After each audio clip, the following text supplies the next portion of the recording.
రేపు మంగళవారం రోజున బెల్లంతో ఇలా చేస్తే చాలండి, మీ అప్పులన్నీ కూడా తీరిపోతాయి. మీరే అప్పులు ఇచ్చే స్థాయికి వెళతారనమాట. బెల్లం పరమ పవిత్రమైనది, చాలా శక్తివంతమైనది కాబట్టి బెల్లంతో ఎవరైతే పరిహారం చేసుకుంటారో అలాంటి వాళ్ళ యొక్క సుడి తిరుగుతుందని మనకు పురాణాలలో చెప్పబడుతుంది. కావున ఏంటంటే గనక బెల్లం పరిహారం అనేది తప్పక ఆచరించండి. బెల్లం ఏంటంటే భగవంతుడికి నివేదన అయ్యే పదార్థం కాబట్టి బెల్లం చాలా చాలా పవర్ఫుల్ అండి. చాలా అద్భుతమైన శక్తిని కలిగి ఉంటుందన్నమాట. మనకేంటంటే మన జీవితంలో అప్పు అనేది చాలా ఉంటుంది. ఎలాగైనా సరే అప్పుని తీర్చుకోవాలనుకుంటాం, కానీ తీర్చలేకపోతూ ఉంటాం కదా. అందుకే మీరు ఏం చేయండి అంటే రేపు మంగళవారం రోజున ఇప్పుడు చెప్పే విధంగా ఈ బెల్లం పరిహారం చేసుకోండి. ఎక్కువగా మీరు ఏంటంటే ఇక్కడ ఖర్చు చేసి పరిహారం చేసుకొని ఫలితం రాక ఇబ్బంది పడే కన్నా మనం చిన్న పరిహారంతో ఏంటంటే కనుక చక్కగా ఫలితాలను అయితే పొందొచ్చండి. ఈజీగా చేసేసుకునే పరిహారం అని చెప్పుకోదగ్గ విషయం కాబట్టి తప్పకుండా ఆచరించండి. బెల్లం ఏంటంటే కనుక చాలా చాలా శక్తివంతమైనది కాబట్టి మన ఇళ్లలో ఉంటుంది, కావున మనం తీసేసుకుని పరిహారం చేయొచ్చు. ఎక్కువగా మీకు అప్పులు ఉన్నాయనుకోండి, అలాంటి వాళ్ళు కూడా బెల్లం పరిహారం చేసేసి అప్పుని తీర్చుకోవచ్చు అనమాట. ఈ పరిహారం ఎలా చేయాలో తెలుసుకునే ముందు ఒక చిన్న రిక్వెస్ట్ అండి, వీడియోకి ఒక లైక్ ఇచ్చి ఛానల్ని కొత్తగా చూస్తున్నట్టయితే సబ్స్క్రైబ్ చేసుకోండి. ఇక ఆ తర్వాత ఏంటంటే కనుక రేపు మంగళవారం కదా, కొన్ని నియమాలను పాటించాలి. మంగళవారం రోజున కొన్ని నియమాలు పాటించకపోతే ఏంటంటే అప్పు అనేది మన జీవితంలో పెరిగిపోతుంది. చాలా వరకు కూడా ఏంటంటే కనుక అప్పుల కూబిలో పడిపోతాము. అప్పులు ఏంటంటే కనుక మనని చుట్టుముట్టి ఇబ్బంది పెడుతూ ఉంటాయన్నమాట. అందుకే కొన్ని నియమాలు తప్పక ఆచరించండి. ఏమీ లేదండి, మంగళవారం రోజు మీరు ఏం చేసినా చేయకపోయినా ఆంజనేయ స్వామి గుడికి వెళ్ళండి. అంటే స్నానం చేసుకొని ఆంజనేయ స్వామి గుడికి వెళ్ళి ఒక 11 తమలపాకులు సమర్పించటం, లేదంటే గనక తమలపాకు పైన కొంచెమంత సింధూరం, ఒక తమలపాకుని తీసుకుని కొద్దిగంత సింధూరం పోసేసి అందులో 2 లవంగాలను పెట్టి స్వామివారికి సమర్పిస్తే చాలా మంచిదండి. మన జీవితంలో మనకేంటంటే భయాందోళన ఉంటుంది కదా, అది తొలగిపోతుంది. చాలా మంచి రిజల్ట్ని అయితే మనం చూసే అవకాశం అయితే ఉంటుందన్నమాట. మేము వెళ్ళలేమండి, మాకు దూరం ఉందండి అనుకుంటారు కదా, అయితే అలాంటి వాళ్ళు ఏం చేయండి అంటే కనుక మంగళవారం రోజు ఇంట్లో అండి మీరు దీపారాధన కూడా చేసుకోవచ్చు. అలా కూడా ఏంటంటే మంచి ఫలితాలు అయితే ఉంటాయి. ఇలా దీపం పెట్టడం, ఆ తర్వాత ఏంటంటే కనుక ఉతికిన వస్త్రాలు ధరించటం.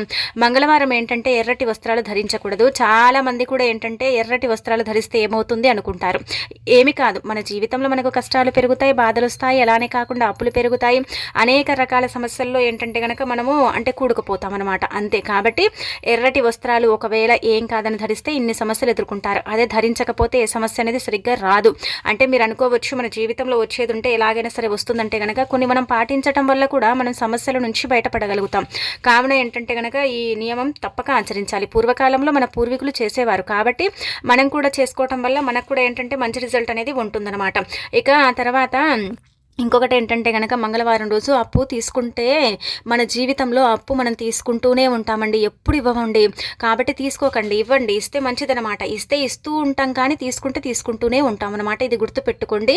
ఏదైనా సరే మాకు అవసరం ఉంది, తీసుకోవాలి తప్పదనుకుంటే మాత్రమే తీసుకోండి. అంతేకాని మాకు అవసరం లేదా అయినా కానీ రోజు వీళ్ళు ఇస్తా అన్నారు కదా అన్నప్పుడు కూడా మనం ఏంటంటే నెక్స్ట్ డే తీసుకుంటాం, లేదంటే తర్వాత తీసుకుంటాం అన్నట్టుగా ఏంటంటే దాన్ని ఆపాలన్నమాట. మంగళవారం అప్పు చేయకూడదు. అప్పు చేస్తే చాలా వరకు కూడా ఏంటంటే కనుక అప్పులు పెరుగుతాయి పురాణాలలో చెప్పబడుతుంది.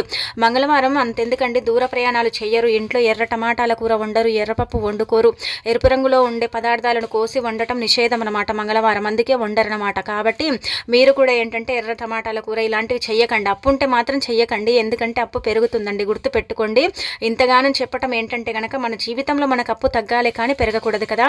అయితే అప్పు ఏంటంటే చేసుకునేటప్పుడు బాగానే చేసుకుంటామండి, తీరుస్తాములే అంటే ఏదో ఒకటి రకంగా మనం ఏంటంటే కనుక అమ్ముకొని ఉన్నది ఏదైనా సరే తీసేసుకొని మనం ఏంటంటే అప్పుని తీర్చుకుంటాం అనుకుంటాం, కానీ తీరా ఏంటంటే వడ్డీల మీద వడ్డీలు కట్టి అలసిపోతూ ఉంటాం. ఎంతగా అప్పు తీరనే తీరదు. కొన్నిసార్లు ఏంటంటే చాలా బాధ కలుగుతుండే, ఏడుపు వస్తూ ఉంటుంది. అయినా కానీ మనం అన్ని భరిస్తాం, మనం ఎంత కష్టం ఉన్నా భరిస్తాం, కానీ అప్పు అయితే తీర్చుకునేంత ఇదైతే మనకు ఉండదు. కొంతమంది ఏంటంటే కనుక ఏదైనా పరిహారం ఉంటే బాగుండు, చేసేసుకుని అప్పుని తీర్చుకునేవారం అనుకుంటారు, కానీ కొన్ని పరిహారాలు కొంతమందికి అనుకూలిస్తాయి, కొంతమందికి ఏంటంటే అసలు అనుకూలించవి, సిద్ధించవన్నమాట.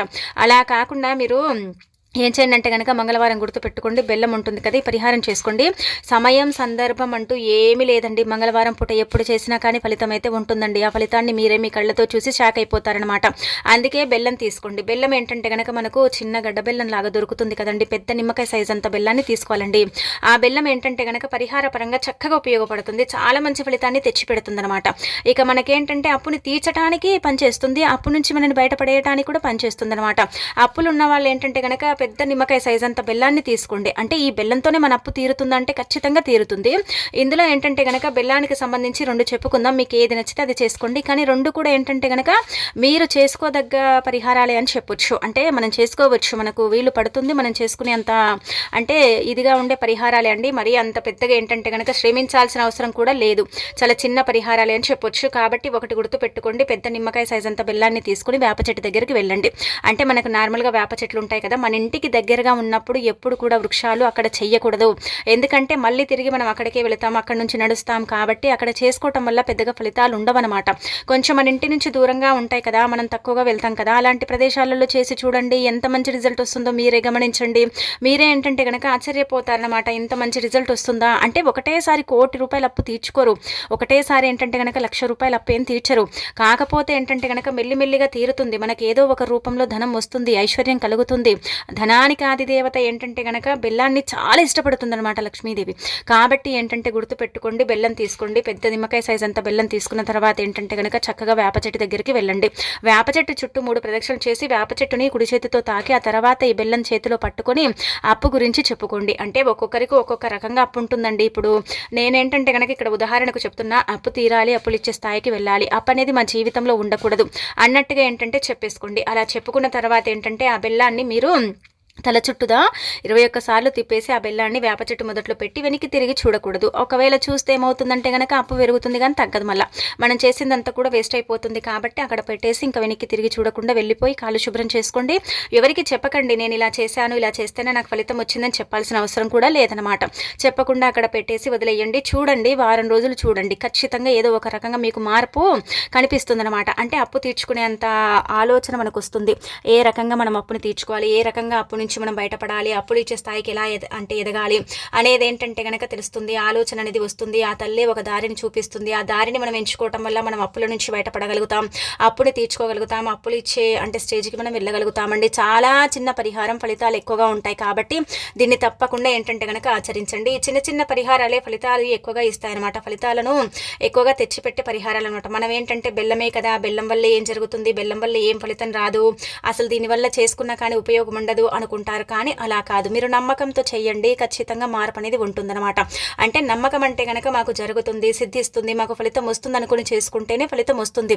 రాదులే, దీనివల్ల ఏం కాదులే అనుకుంటే అది నిజంగానే ఏం కాకుండా పోతుందన్నమాట. గుర్తుపెట్టుకోండి, ఎప్పుడు కూడా మనం చేసేటప్పుడు నమ్మకం అనేది చాలా ముఖ్యమన్నమాట. నమ్మకం ఉంటేనే ఫలితాలు అనేవి ఎక్కువగా వస్తాయని పురాణ గ్రంథాల్లో చెప్పబడుతుందండి.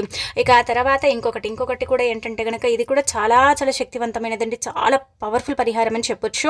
ఇది చాలా మంది కూడా చేస్తారు. నిజం చెప్పాలంటే కనుక దీన్ని ఆచరించి ఫలితాలను పొందిన వారు చాలా మంది ఉన్నారని మనకు సిద్ధశాస్త్రంలో చెప్పబడుతుందన్నమాట. అందుకే మీరు ఏం చేయాలంటే కనుక బెల్లం తీసుకోండి.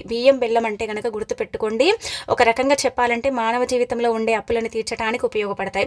బియ్యం ఏంటంటే కనుక చంద్రకారకంగా భావిస్తాం. అలానే కాకుండా బెల్లం భగవంతుడికి నివేదన అయ్యే పదార్థం.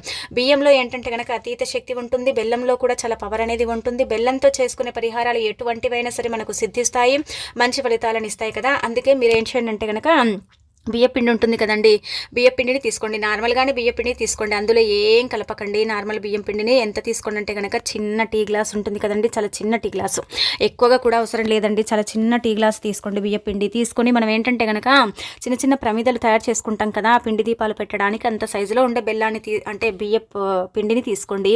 అందులో ఏంటంటే కనుక చిన్న బెల్లం ముక్క తీసేసుకొని చక్కగా నీళ్ళల్లో కరిగించి ఈ బియ్యపిండిలో పోసేసి ఏంటంటే ముద్దలాగా చేసేయండి. అలా ముద్దలాగా చేసేసిన తర్వాత ఏంటంటే గుర్తుపెట్టుకోండి, ఆవు దగ్గరికి వెళ్ళండి. ఇది ఆవుకు పెట్టాలి. ఆవులో సమస్త దేవతలు కొలువై ఉంటారు కాబట్టి ఆవుకు పెట్టడం వల్ల అప్పు తీరుతుంది, అప్పులు ఇచ్చే స్థాయికి వెళతాం. 3 దేవతల యొక్క అనుగ్రహం కలిగి అప్పుని తీర్చుకోగలుగుతామని మనకు పురాణాలలో చెప్పబడుతుందన్నమాట. శాస్త్రాల ప్రకారం ఈ పరిహారం చాలా చాలా శక్తివంతమైనది, చాలా పవర్ఫుల్ పరిహారం అని చెప్పుకోదగ్గ విషయం అనమాట. ఇలా బియ్య పిండిలో ఏంటంటే కనుక బెల్లాన్ని కలిపి ముద్దలాగా చేసి ఆవు దగ్గరికి వెళ్ళి ఆవుని తాకి నమస్కారం చేసుకుని అప్పు తీరాలని, అప్పుల నుంచి మనం బయటపడాలని, అప్పులు ఇచ్చే స్థాయికి మనం వెళ్ళాలని ఇలా ఇంకా సంకల్పం యాజ్ ఇట్ ఈస్గా చెప్పేసుకోండి. ఇంకా తర్వాత ఏంటంటే కనుక తినిపించండి, ఖచ్చితంగా ఆవు తింటుంది. ఒకవేళ మీ ఇంటికి ఆవులు వస్తాయంటే కనుక అక్కడ కూడా మీరు పెట్టుకోవచ్చు, అలా కూడా ఏం కాదు, అలా కూడా ఫలితాలు వస్తాయన్నమాట. కావున ఏంటంటే కనుక పెట్టేసుకొని మీకుండే అప్పులు తీర్చుకోండి. అంటే ఇక్కడ ఇది గుర్తుపెట్టుకోండి, అప్పు ఎలా తీరుతుందంటే కనుక మనకు రావాల్సిన డబ్బు కొన్నిసార్లు రాదు, స్టక్ అయిపోతుంది. అలానే కాకుండా కొంతమంది ఇస్తామంటారు, ఇవ్వరు. ఒక చీటీ రూపంలో కానీ, ఒక ఫైనాన్షియల్గా అంటే ఎవరైనా మనకి ఇవ్వాల్సిన డబ్బు కానీ, లేదంటే మనమే దాచుకున్న డబ్బు వేరే వాళ్ళకి ఇచ్చి మనం బాధపడతాం, మనకు కూడా అప్పు ఉంటుంది, మనం తీర్చుకోలేం కదా, అలా డబ్బు ఏంటంటే ఏదో ఒక రకంగా మన దగ్గరకు వస్తుందన్నమాట. ఇంకా మనకి ఏదో ఒక రూపం అనేది ఆ తల్లి ఏంటంటే ఒక రూపాన్ని మనకు చూపిస్తుంది, ఒక రూపంలో మనకు ధనం వచ్చేలాగా చేస్తుంది, ఐశ్వర్యం కలిగేలాగా చేస్తుంది, అన్ని విధాలుగా కూడా బాగుండేలాగా చేస్తుందండి. చాలా చాలా చిన్న పరిహారాలండి. ఈ రెండు కూడా మంగళవారం పూట చేసుకోండి. బెల్లమే కదనుకోకండి, బెల్లం భగవంతుడికి నివేదనీయ పదార్థము. భగవంతుడికి ఏంటంటే గనక చాలా ఇష్టమైన పదార్థమని పురాణాలలో కూడా చెప్పబడుతుంది. బెల్లంతో చేసుకునే పరిహారాలన్నీ కూడా మనకు తప్పక సిద్ధిస్తాయి, మంచి అంటే ఫలితాలను తెచ్చి పెడతాయి. అలానే కాకుండా మన జీవితాన్ని మారుస్తాయి, మనకు ఆర్థికంగా కూడా బాగుండేలాగా చేస్తాయి అన్నమాట. అలానే మనకేంటంటే మనం కూడా అందరిలాగే అప్పులు ఇచ్చే అంటే స్టేజ్కి ఎదిగేలాగా చేయడానికి కూడా బెల్లం ఉపయోగపడుతుంది. పురాణాల ప్రకారం ఏంటంటే గనక బెల్లానికి చాలా శక్తి ఉంటుందని నమ్ముతారు. బెల్లం ఏంటంటే గనక పరిహార పరంగా ది బెస్ట్ రిజల్ట్ని తెచ్చిపెడుతుంది. అంతెందుకండి, బెల్లంతో పరిహారాలు చేసుకుంటే కోరికలు కూడా తీరుతాయండి, మనం కుబేరులాగా కూడా మారుతానమాట. అందుకే ఇలా రేపు మంగళవారం రోజున మీ అప్పులు తీర్చుకోవడానికి బెల్లం పరిహారం అయితే చేసేసుకొని ఇంకా రిజల్ట్ పొందండి. ఈ 2 పరిహారాలలో మీకు ఏది నచ్చినా చేసుకోండి. అంటే 2 చేయొచ్చండి అంటే కనుక 2 చేయండి, తీరుతుంది, తీరదని కాదు. కాకపోతే మన గ్రహస్థితి సరిగ్గా లేనప్పుడు, మనకు స్థితిగతులు అనుకూలించినప్పుడు, అంటే గ్రహాలు అనుకూలించవు, గ్రహబలం సరిగ్గా ఉండదు, అంటే కొన్ని పూర్వకర్మ శాపాలు పాపాలు అలానే కాకుండా ఇలా మనకు జాతక సమస్యలు జాతక దోషాలు ఉంటూ ఉంటాయి, మనం చాలా బాధపడతాం, ఇబ్బంది పడిపోతాం కదా, అలాంటి వాళ్ళకు లేటుగా వస్తుందండి ఫలితం.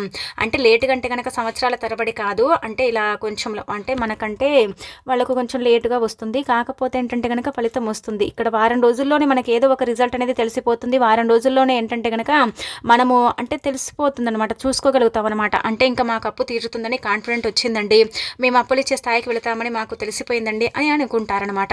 అలా చక్కగా సిద్ధించే పరిహారం అని చెప్పుకోదగ్గ విషయం కాబట్టి బెల్లం పరిహారాన్ని అయితే తప్పక మీరు చేసుకోండి. ఆ తర్వాత అలాగే ఈ రోజున మర్చిపోకుండా ఏంటంటే మనకు అమావాస్య ముందు వస్తుంది కదా మంగళవారం, 2 లవంగాలతో ఈ విధంగా చేయండి. లవంగాలు ఏంటంటే కనుక అతీత శక్తివంతమైనవండి, లవంగాలకు చాలా పవర్ ఉంటుంది. లవంగాల వల్ల ఏంటంటే కనుక మంచి జరుగుతుంది కాబట్టి రాత్రి పడుకునేటప్పుడు 2 లవంగాలను తీసుకొని ఎవరైతే పరిహారం చేస్తారో అలాంటి వాళ్ళ యొక్క జీవితం పూర్తిగా మారిపోయి వారికి ఉండే ఇబ్బందులు కూడా పోతాయన్నమాట. మన జీవితంలో మనకి ఏంటంటేనండి చాలా వరకు కూడా నష్టాలు కష్టాలు భరించలేకపోతూ ఉంటాం, కొన్నిసార్లు బాధపడుతూ ఉంటాం కదా, అలాంటప్పుడు ఏంటంటే లవంగాల పరిహారం అనేది చక్కగా పనిచేస్తుందని పురాణ గ్రంథాల్లో క్లుప్తంగా చెప్పబడుతుంది. అందుకే రాత్రి పడుకునేటప్పుడు ఒక 2 లవంగాలు తీసుకోండి. ఆ లవంగాలకు ఏంటంటే పువ్వు ఉండేలాగా చూసుకోండి. అంటే పువ్వు లేకపోతే అవి పరిహారానికి పనిచేయవని అర్థం అనమాట. అందుకే పువ్వు ఉండాలి. పువ్వు ఉంటే ఏంటంటే అది పరిహారానికి కరెక్ట్గా పనిచేస్తుంది. ఇప్పుడు మనకు నష్టాలు పోవాలన్నా కష్టాలు పోవాలన్నా, అలానే కాకుండా మనకి ఏంటంటే చెడు కళలండి, కొంతమందికి పడుకుంటే ఆ కళల వల్ల ఏంటంటే నిద్ర పట్టదు, బుగులు భయము ఆందోళన ఇలాంటివి ఉంటూ ఉంటాయి కదా, అలాంటి వాళ్లకు కూడా ఈ పరిహారం అనేది అనుకూలిస్తుంది అనమాట. సింపుల్గా చేసుకునే పరిహారం, పెద్దగా ఏంటంటే కనుక ఖర్చు చేయాల్సిన కూడా అవసరం లేదనమాట. మన ఇంట్లో ఉండే 2 లవంగాలండి మన జీవితాన్ని అంతలాగా మారుస్తాయి. లవంగాలు లక్ష్మీదేవికి ఇష్టము. లవంగాలు ఏంటంటే కనుక అదృష్టాన్ని ఐశ్వర్యాన్ని తెచ్చిపెడతాయి. లవంగాల వల్ల మంచి జరుగుతుంది కానీ చెడు జరగదు కాబట్టి లవంగాల పరిహారం అనేది తప్పక మనకు సిద్ధిస్తుందని శాస్త్రాల్లో కూడా చెప్పడం జరుగుతుందన్నమాట. అందుకే 2 లవంగాలు తీసుకొని చక్కగా రాత్రి పడుకునేటప్పుడు 7 సార్లు తల చుట్టూతో తిప్పి వాటిని అంటే చేతిలో పట్టుకొని 7 సార్లు తల చుట్టూతో తిప్పి సంకల్పం చెప్పుకొని దిండు కింద పెట్టి పడుకొని తెల్లారి లేచిన తర్వాత లవంగాలను తీసేసి ఏదైనా సరేనండి చెట్టు మొదట్లో వేయండి. ఏ చెట్టు మొదట్లో వేసినా పర్వాలేదు, అలానే మన ఇంట్లోనే మనం వేసుకోకూడదు, మన ఇంటి నుంచి కొంచెం దూరంగా వేసేసుకుంటే సరిపోతుందన్నమాట. మంచి ఫలితం అంటే మంచి ఫలితం వస్తుంది. కళలు కొంచెం తగ్గుతాయి, అన్ని తగ్గుతాయని చెప్పట్లేదు, కొన్ని మాత్రం ఖచ్చితంగా కళలు ఏంటంటే కనుక తగ్గిపోతాయి. కళల నుంచి మీకు ఏంటంటే కనుక విముక్తి లభిస్తుంది. కళలు అనేవి మళ్ళీ మళ్ళీ పదే రావన్నమాట. ఇది మంగళవారం చేసే పరిహారం. ఒకవేళ ఈ మంగళవారం మిస్ అయిపోతే మళ్ళీ మంగళవారం చేయండి, తప్పకుండా మార్పు అనేది ఉంటుంది. కళలు అనేవి తగ్గిపోతాయి అనమాట. కళల వల్ల ఏంటంటే ఉక్కిరి బిక్కిరి అయిపోతూ ఉంటాం, ఏం చేయాలో అర్థం కాదు. కళలు ఏంటంటే మాటికి అంటే డిస్టర్బ్ చేస్తూ ఉంటాయి. కొన్ని మంచి కళలు ఉంటాయి, మంచి జరుగుతుంది, కొన్ని చెడు కళలు ఉంటాయి. ఆ చెడు వల్ల ఏంటంటే కనుక మనకు చెడు ఖచ్చితంగా జరుగుతుందండి. ఎలా అంటే కనుక మనకు ఇప్పుడు ఒక కళ వచ్చిందనుకోండి, ఆ కళ ఏంటంటే కనుక మనలో మనకు నెగిటివిటీని అంటే స్ప్రెడ్ చేస్తుంది. మనకి ఇంకా అదే కళ ఏంటంటే కనుక పదే గుర్తుకొస్తుంది, అలాగే జరుగుతుందేమో అని మనం ఏంటంటే మైండ్లో పెట్టుకుని ఆలోచిస్తూ ఉంటాం కదా, అదేంటంటే నిజంగా జరిగిపోతుంది. కాబట్టి మనం ఎప్పుడు కూడా మంచిగా ఆలోచించాలి. మంచిగా ఆలోచించి మంచిగా ఏంటంటే కనుక పనులు పరిహారాలు చేసుకుంటే తప్పకుండా ఏంటంటే కనుక మార్పు ఉంటుంది. అదే చెడుగా ఆలోచించి చెడుగా ఫలితాలు అంటే రావాలని మనం పరిహారాలు చేసుకున్నాం, చెడుగా ఆలోచించి ఏంటంటే కనుక మనం ఏదైనా పనులు మొదలు పెడితే అవి చెడుగానే జరుగుతాయని పురాణ గ్రంథాల్లో చెప్పడం జరుగుతుంది. కాబట్టి మరి మీకు మంచి ఫలితాలు రావాలన్నా, మీ జీవితం మారాలన్నా, మీకు అంతా కూడా మంచి చేకూరాలన్నా సరేనండి, ఈ లవంగాల పరిహారం చేయండి. కళలు ఆగిపోతాయి, నష్టాలు తొలగిపోతాయి, కష్టాల నుంచి బయటపడతారు, ఆర్థికంగా కూడా బాగా కలిసి వచ్చి ఎలాంటి ఇబ్బంది అనేది లేకుండా ఉండటానికి కూడా ఈ పరిహారం అనేది మీకు తప్పనిసరిగా ఏంటంటే కనుక పనిచేస్తుంది అనమాట. చిన్న పరిహారమే పెద్దగా ఫలితాలను తెచ్చిపెడుతుంది. లవంగాలే కదా అనుకోకండి, లవంగాలలో అతీత శక్తి దాగుంటుంది. లవంగాలు లవంగాల వల్ల ఏంటంటే కనుక అమ్మవారి యొక్క అనుగ్రహం కలుగుతుందన్నమాట. అంటే ధనానికి ఆదిదేవత లక్ష్మీదేవి యొక్క రూపంగా లవంగాలను భావించటం అనేది జరుగుతుందన్నమాట. అందుకే లవంగాలకు అంతటి శక్తి అనేది ఉంటుంది. లవంగాలతో చేసుకునే పరిహారాలన్నీ కూడా ఇదనే కాదు, ఇంకా ఏదైనా సరే మీరు చేసినా పర్వాలేదు, అది కూడా మీకు పనిచేస్తుంది. అది కూడా మీకు ఏంటంటే కనుక ఫలితాన్ని తెచ్చిపెడుతుందన్నమాట అండి. రేపు మంగళవారం అమావాస్యకు ముందు వస్తుంది కాబట్టి ఈ విధంగా చేసేసుకొని రిజల్ట్ అనేది పొందండి. ఇంకా చెడు కళలు అనేవి రాకుండా చేసుకోండి. కళల నుంచి మీరు ఏంటంటే కనుక విముక్తి కలిగించుకోండి. 100% రిజల్ట్ని తెచ్చిపెట్టే పరిహారం.